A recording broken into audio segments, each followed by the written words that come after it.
নমস্কার বন্ধুরা, আমি জ্যোতিষ রঞ্জিত। জ্যোতিষশাস্ত্র অনুযায়ী প্রতিবার কিছু সহজ উপায় মেনে চললে জীবনে সুখ, শান্তি ও সমৃদ্ধিতে ভরে যায়। কোন কোন উপায় কথা বলা হচ্ছে তা জেনে নিন আমরা এই ভিডিওতে। হিন্দু ধর্মে পূজা অর্চনে, কোনো শুভ অনুষ্ঠান, এমনকি পিতৃতর্পণে প্রদীপ প্রজ্বলিত করা অত্যন্ত শুভ। শাস্ত্র মতে প্রদীপ প্রজ্বলিত না করলে কোনো পূজাই সম্পূর্ণ হয় না। স্বাভাবিকভাবে পুজোর ফলাফলও পাওয়া যায় না।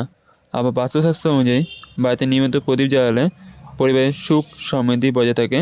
এর ফলে অর্থের দেবী মা লক্ষ্মী প্রসন্ন হন। মনে করা হয় এই প্রদীপে জ্বালালে সমস্ত ধরনের নেতিবাচক শক্তির প্রভাব সমাপ্ত হয়। আবার বাড়ির প্রবেশদ্বারে প্রদীপ জ্বালালে রাহুর দুষ্প্রভাব দূর হয়। সন্ধ্যাবেলায় প্রবেশদ্বারে প্রদীপ জ্বালালে মা লক্ষ্মীর আগমন সুনিশ্চিত হয়। এর ফলে পরিবারের সুখ সমৃদ্ধি বজায় থাকে। তবে সন্ধ্যাবেলা বাড়িতে প্রদীপ জ্বালানোর সময় কিছু বিষয় মেনে চলা উচিত। কী সেগুলি তা জেনে নিন আমার এই ভিডিওতে। বাস্তুশাস্ত্র অনুযায়ী সন্ধ্যাবেলা প্রদীপ প্রজ্বলিত করা অত্যন্ত শুভ। মনে করা হয় সন্ধ্যাবেলা প্রদীপ জ্বালালে বাড়িতে মা লক্ষ্মীর আগমন হয়। এর ফলে সমস্ত নেতিবাচক শক্তি দূর হয়। বাড়ির প্রবেশদ্বারে প্রদীপ প্রজ্বলিত করলে সমৃদ্ধি আগমনের পথের সমস্ত বাধা দূর হয়। এর ফলে বাড়িতে মা লক্ষ্মীর আগমন হয়। প্রবেশদ্বারে প্রদীপ জ্বালালে মা লক্ষ্মী খুশি হন। বাস্তুশাস্ত্র অনুযায়ী প্রবেশদ্বারে প্রদীপ এমন স্থানে রাখা উচিত যাতে বাইরে বেরোনোর সময় তা ডান দিকে থাকে। প্রদীপের শিখা থাকবে উত্তর বা পূর্ব দিকে। পশ্চিম দিকে কখনো প্রদীপ জ্বালাতে নেই। বাড়ির প্রবেশদ্বারে প্রদীপ প্রজ্বলিত করলে রাহুর দোষ দূর হয়। রাহু দোষের জীবন জর্জরিত থাকলে কোনো মন্দিরে বা তুলসী গাছে প্রদীপ জ্বালাতে পারেন। এর ফলে রাহুর দোষ থেকে মুক্তি পাবেন, পাশাপাশি অন্যান্য কষ্টও দূর হবে।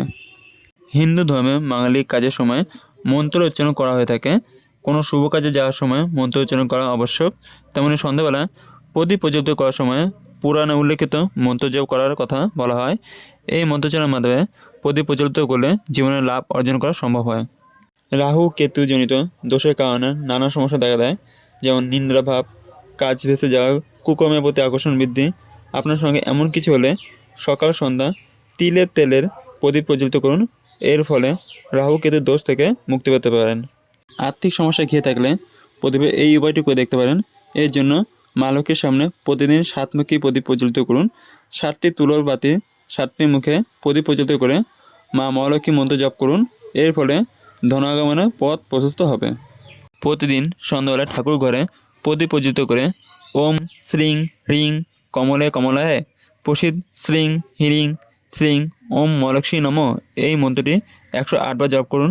এর ফলে আপনার ভাগ্য উন্নতি হবে। পরিবারের সুখ, শান্তি ও সমৃদ্ধির জন্য শ্রী বিষ্ণু বা বালগোপালের সামনে ঘিয়ে প্রদীপ জ্বালান।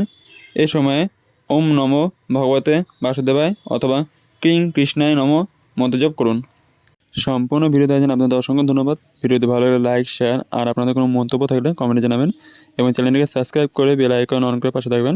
আজকে আমার ভিডিও এখানে শেষ। দেখা হবে পরের ভিডিওতে।